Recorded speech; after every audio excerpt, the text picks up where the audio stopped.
இந்து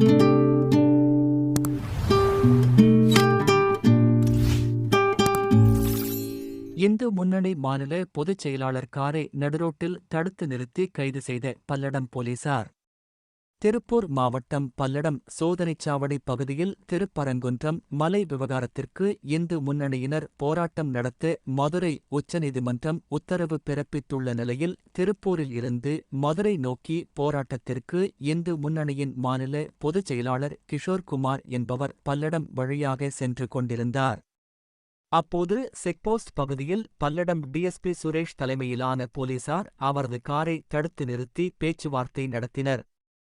மேலும் பொதுச் செயலாளரின் காரை தடுத்து நிறுத்தியதால் ஆத்திரமடைந்த பல்லடம் நகர இந்து முன்னணி நிர்வாகி லோகு என்பவர் பல்லடம் திருப்பூர் பிரதான சாலையில் காரை நிறுத்தி ஆர்ப்பாட்டத்தில் ஈடுபட முயன்ற போது போலீசார் அவரை குண்டுக்கட்டாக தூக்கிச் சென்று கைது செய்து காவல் நிலையம் அழைத்துச் சென்றனர். இதனால் இப்பகுதியில் தற்பொழுது பரபரப்பான சூழல் நிலவி வருகிறது.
டிரைவர்